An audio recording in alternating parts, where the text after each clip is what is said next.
গল্পের শুরুতে আমরা ফ্রান্সিস নামে একজন টাকমাথাওয়ালা ব্যক্তিকে দেখতে পাই, যিনি তার জীবনে সবসময় সমস্যায় থাকতেন এবং এই পৃথিবীতে তার যত্ন নেওয়ার মতো কেউ ছিল না। কিন্তু হঠাৎ একদিন তার জীবন বদলে যায় যখন তিনি $4.5 মিলিয়ন লটারি জেতেন। এখন তার কাছে অর্থের কোনো অভাব ছিল না। এই টাকমাথাওয়ালা ব্যক্তি বুঝতে পারছিলেন না যে তিনি এত টাকা কোথায় ব্যবহার করবেন। এই চিন্তায় মগ্ন হয়ে তিনি একদিন একটি ক্লাবে পৌঁছান এবং সেখানে ড্যানিয়েলা নামে একজন পতিতাকে দেখতে পারেন।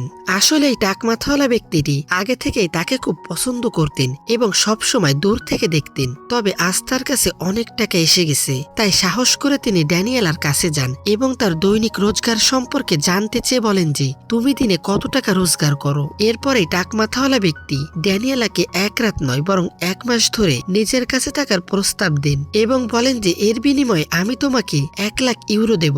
এত বড় অঙ্কের কথা শুনে ড্যানিয়েলার হুশ উড়ে যায়। তিনি সঙ্গে সঙ্গে এই টাকমাথাওয়ালা ব্যক্তির সাথে যেতে রাজি হয়ে যায়, কিন্তু তার সাথে যাওয়ার আগে তিনি কিছু শর্ত রাখেন এবং বলেন যে আমার সাথে কোনো ধরনের ঝগড়া বা মারামারি করবে না, এছাড়াও আমাকে কিছু অগ্রিম টাকা দিতে হবে এবং সর্বশেষ আমাকে সবসময় সম্মান করতে হবে। টাকমাথাওয়ালা ব্যক্তিটি তার সব শর্ত মেনে নেন এবং তাকে গাড়িতে বসিয়ে নিজের সাথে নিয়ে যান। যখন তিনি ড্যানিয়েলাকে নিয়ে তার অ্যাপার্টমেন্টে পৌঁছে সিঁড়ি দিয়ে উপরে উঠছিলেন, তখনই হঠাৎ করে টাকমাথাওয়ালা ব্যক্তির শারীরিক অবস্থা খারাপ হতে শুরু করে এবং তিনি নিচে পড়ে যান। আসলে এই টাকমাথাওয়ালা ব্যক্তিটি ছিলেন একজন হার্টের পেশেন্ট এবং ড্যানিয়েলাকে তার নিজ অ্যাপার্টমেন্টে দেখে তার হৃদস্পন্দন বেড়ে গিয়েছিল। এটা দেখে ড্যানিয়েলা দ্রুত একজন ডাক্তারকে ডাকেন। ডাক্তার যখন এই টাকমাথাওয়ালা ব্যক্তিকে পরীক্ষা করেন, তখন তিনি বুঝতে পারেন যে তার কেন এমন হয়েছে। কিছুক্ষণ পরীক্ষা করার পর সেই ডাক্তার এখান থেকে চলে যায়, কারণ তার চিকিৎসা শুধু এই মেয়েই করতে পারবে। এখন অ্যাপার্টমেন্টে টাকমাথাওয়ালা এবং ড্যানিয়েলা একেবারেই একা ছিলেন। এরপর ড্যানিয়েলা সেই ব্যক্তির পুরো ঘর দেখতে শুরু করেন, যা তার নিজের বাড়ির মতোই লাগছিল। ড্যানিয়েলা এই ব্যক্তির অবস্থা দেখে বুঝতে পারেন যে তাকে এই ব্যক্তির ভালোভাবেই খেয়াল রাখতে হবে এবং তাদের দুজনের মধ্যে যা কিছু হবে তা খুব ধীরে ধীরে এবং ভেবেচিন্তে করতে হবে। অতি উৎসাহে লোকটা মারা গেলে তার আমসালা সব যাবে। এখন ড্যানিয়েলা টাকমাথাওয়ালা ব্যক্তির মন জয় করার চেষ্টা করেন এবং সে তার সৌন্দর্য থেকে নিয়ন্ত্রণের বাইরে চলে যান এবং এখানে তারা দুজন প্রথমবারের মতো ঘনিষ্ঠ হন। যখন সকালে এই ব্যক্তির ঘুম ভাঙে, তখন ড্যানিয়েলা তার সাথে বিছানায় ছিলেন না।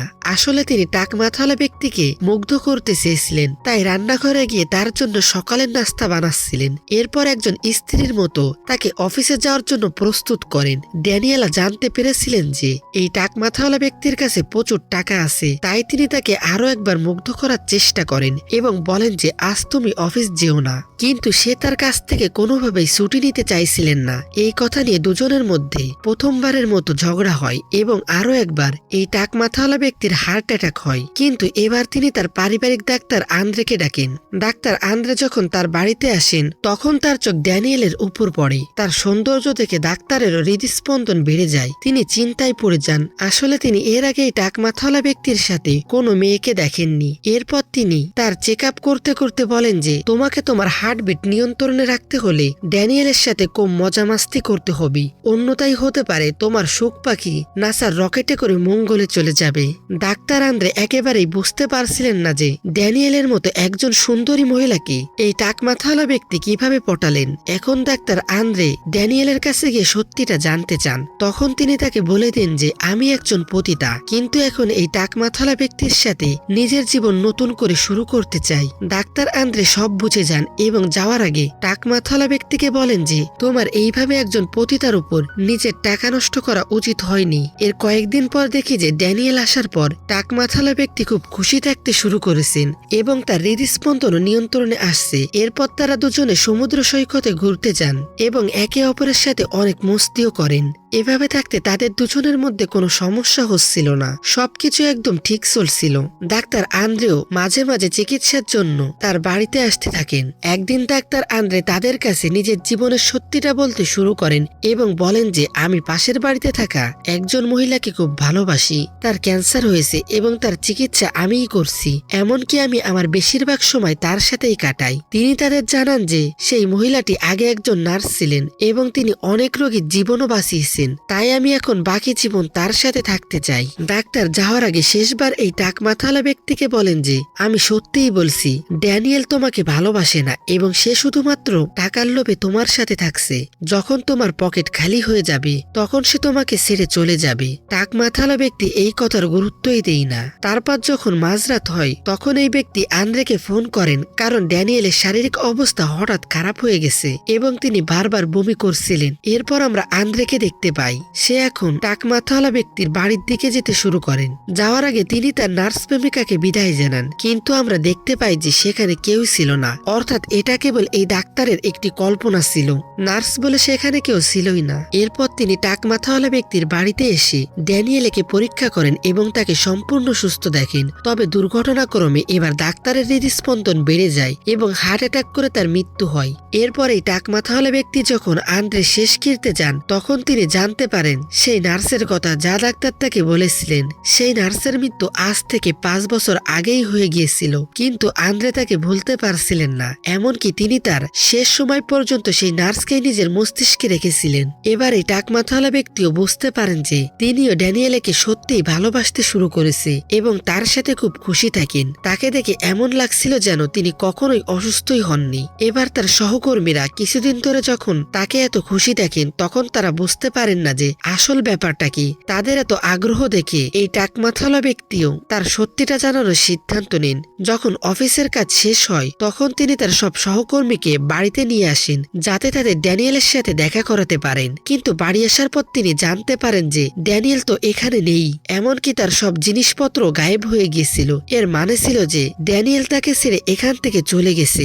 যখন তার সহকর্মীরা এই কথা জানতে পারেন তখন তাদের সামনে এই ব্যক্তিকে খুব লজ্জার মুখে পড়তে হয়। এরপর রাতে যখন তিনি সেই ক্লাবে যান যেখান থেকে তিনি ড্যানিয়েলাকে নিয়ে এসেছিলেন, সেখানে তিনি ড্যানিয়েলকে দেখেন যিনি আবার নিজের পুরনো পেশায় ফিরে গেছে এবং এই সময় তিনি তার কাস্টমারের সাথে মজা করছিলেন। তাকে এইভাবে দেখে টাক মাথাওয়ালা ব্যক্তির মন ভেঙে যায় এবং তিনি বুঝতে পারেন যে ড্যানিয়েল তাকে ভালোবাসতেন না, বরং কিছু টাকার জন্য তার সাথে ছিলেন এবং এখন তিনি আর তার কাছে ফিরে আসবেন না। এই দুশ্চিন্তায় তিনি মদ পান করার জন্য বসে পড়েন এবং সেখানেই উপস্থিত একজন মহিলাকে তার লটারির কথা বলতে শুরু করেন। ঠিক তখনই তার কথাগুলো সেখানে উপস্থিত অন্য একজন পতিতা শুনতে পান। তিনি সঙ্গে সঙ্গে উঠে সেই ব্যক্তির কাছে আসেন এবং তার কাঁধে মাথা রেখে দিন। এই মহিলাটিও টাক মাথাওয়ালা ব্যক্তির সাথে ঠিক সেইভাবেই কথা বলছিলেন যেভাবে ড্যানিয়েল প্রথমবার বলেছিলেন। তিনি তাকে বলেন যে তোমাকে থেকে আমার মনের ভেতরে কিছু হচ্ছে। এমনকি তিনি সেই ব্যক্তির সাথে বাইরে ঘুরতে যাওয়ার একটা পরিকল্পনাও করে ফেলেন।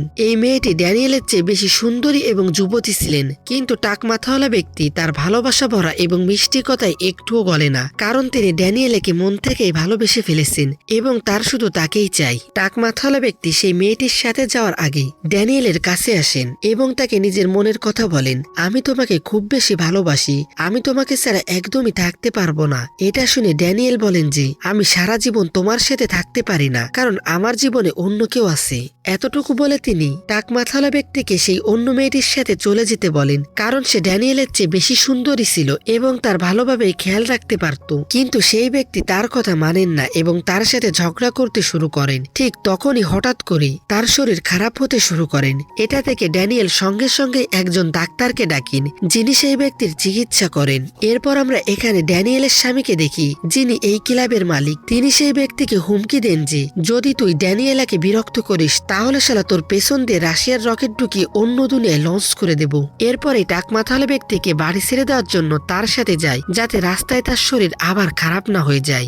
বাড়ি আসার পর তারা দুজনে আবারও ঘনিষ্ঠ হন। ঠিক তখনই তাদের পাশের বাড়িতে থাকা একজন মহিলা এসে তাদের দরজায় কড়া নাড়েন। তিনি এই টাক মাথাওয়ালা ব্যক্তির উপর রাগ করে বলেন যে শালা হার্টের রোগী, 2 দিন পর মরে যাবি, প্রতিদিন এখানে নতুন নতুন মেয়েদের নিয়ে কেন আসিস? ঠিক তখনই ড্যানিয়েলা চলে আসেন এবং সেই মহিলার উপর রাগ করতে শুরু করেন। তাকে দেখে সেই প্রতিবেশী মহিলা টাক মাথাওয়ালা ব্যক্তিকে বলেন যে এই পতিতা তোমাকে ভালোবাসে না, বরং তোমাকে ছেড়ে চলে যাবে, শুধুমাত্র তোমার টাকার জন্য এখানে আসছে। এটা শুনে সেই ব্যক্তি দুশ্চিন্তায় পড়ে যান। যখন তিনি এই বিষয়ে ড্যানিয়েলের কাছে জানতে চান তখন তিনি কোনো উত্তর দেন না। পরে তাকে সত্যিটা বলেন যে হ্যাঁ, আমি তোমাকে ভালোবাসি না, কিন্তু তবুও আমি তোমার যত্ন করি। কেন করি বলতে পারবো না। এই কথাটা তার খুব পছন্দ হয়, কিন্তু যেভাবেই হোক সেই ব্যক্তি ড্যানিয়েলকে নিজের করে নিতে চাইছিলেন। এর জন্য তিনি ড্যানিয়েলের স্বামীর কাছে একটি চুক্তি করার জন্য যান এবং অন্যদিকে ড্যানিয়েলের স্বামীর কাছে এমন অনেক মহিলাই ছিল যাদের নিয়ে তার ক্লাব ড্যানিয়েলকে ছাড়াই আরামসে চলতে পারত, এবং ড্যানিয়েলের স্বামী টাকার বিনিময়ে তার স্ত্রীকে সেই টাকমাথালা ব্যক্তির সাথে থাকার অনুমতি দেন। এখানে ড্যানিয়েলের স্বামী তার স্ত্রী চলে যাওয়ার জন্য মিথ্যা দুঃখ প্রকাশ করেন। আসলে তিনি জানতেন যে সেই ব্যক্তির একটি খুব বড় লটারি লেগেছে এবং তার কাছে অনেক টাকা আছে, আর এই কথাটা তাকে ড্যানিয়েলই জানিয়েছেন। আর এটাও হতে পারে যে এই স্বামী স্ত্রী দুজনে মিলেই এই টাকমাথালা ব্যক্তিকে লুটতে চেয়েছে, কারণ ড্যানিয়েলের মতো পতিতারা কারোর সাথে সত্যি ভালোবাসা করতেই পারে না। এবার টাকমাথালা ব্যক্তিও এই কথাটা বুঝতে পেরেছিলেন, তাই তিনি ড্যানিয়েলের বদলে নিজের টাকাকে গুরুত্ব দেন। এই কথা শুনে ড্যানিয়েলের মাথা খারাপ হয়ে যায়, কারণ তার মনে হয়েছিল যে এই ব্যক্তি তাকে খুব ভালোবাসে। এরপর তিনি নিজের স্বামীর কাছে চলে যান, কিন্তু এখন তার নিজের স্বামীর সাথে একেবারেই ভালো লাগছিল না, কারণ তিনি সেই টাকমাথালা ব্যক্তির যত্ন এবং ভালোবাসায় অভ্যস্ত হয়ে গিয়েছিলেন, যা তার স্বামী তাকে দিতেন না। এখন এই বিষয়গুলো নিয়ে ড্যানিয়েল এবং তার স্বামীর মধ্যে ঝগড়া হয় এবং তাদের সম্পর্কেও ফাটল ধরে। বিরক্ত হয়ে ড্যানিয়েলের স্বামী তাকে সেই টাকমাথালা ব্যক্তির কাছে যাওয়ার অনুমতি দিয়ে দিন। ড্যানিয়েল যখন সেই টাকমাথালা ব্যক্তির অ্যাপার্টমেন্টে পৌঁছায় এবং দরজায় কড়া নাড়েন, তখন সেই ব্যক্তি দরজা খোলেন এবং তার সাথে তার প্রতিবেশী মহিলাও ছিলেন, কিন্তু ড্যানিয়েল এটা দেখে একদমই খারাপ কিছু মনে করেন না। তিনি এই টাকমাথালা ব্যক্তিকে বলেন যে আমি তোমাকে ভালোবাসি এবং এখন সব সময় তোমার সাথেই থাকতে চাই। এটা শুনে সেই টাকমাথালা ব্যক্তি হ্যাঁ করে দেন। এরপর খুশিতে তিনি তার বাড়িতে একটি পার্টির আয়োজন করেন, যেখানে তার সব সহকর্মীরা এসেছিলেন। যখন তারা ড্যানিয়েলাকে দেখেন, তখন তাদের পেছন দিয়ে আগুন লেগে যায়। এটা ভেবে যে এই আগুন কিভাবে পেল, ঠিক তখনই এখানে ড্যানিয়েলার স্বামী চলে আসেন। তিনি নিজের স্ত্রীকে একজন অন্য পুরুষের সাথে মজা করতে দেখেন, যা তার একদমই ভালো লাগে না। ঠিক তখনই হঠাৎ করে ড্যানিয়েল কোথাও গায়েব হয়ে যায়। এটা দেখে সেই ব্যক্তি চিন্তিত হয়ে যান এবং ড্যানিয়েলাকে এদিক ওদিক খুঁজতে শুরু করেন। তখনই তিনি ড্যানিয়েলাকে দেখেন, যিনি তার একজন সহকর্মীর সাথে একান্তে বসে মজা করছিলেন। এ থেকে তিনি বুঝতে পারেন যে তিনি একজন পতিতা এবং তিনি কখনোই শুধরাতে পারবেন না, আর তিনি এই কথাটা নিজের মনেও গেঁথে নিন আর ড্যানিয়েলকে ভুলে যেতে শুরু করেন। কিন্তু তবুও তিনি ড্যানিয়েলের সাথে হাসি খুশি ভাবে থাকতে শুরু করেন এবং এই দৃশ্যের সাথে এই চমৎকার cinema how much do you love শেষ হয়ে যায়। বন্ধুরা, মুভির এক্সপ্লেইনটি আপনাদের কেমন লাগলো কমেন্টে জানাবেন এবং এরপর আপনারা কোন মুভির এক্সপ্লেইন দেখতে চান সেটাও জানান।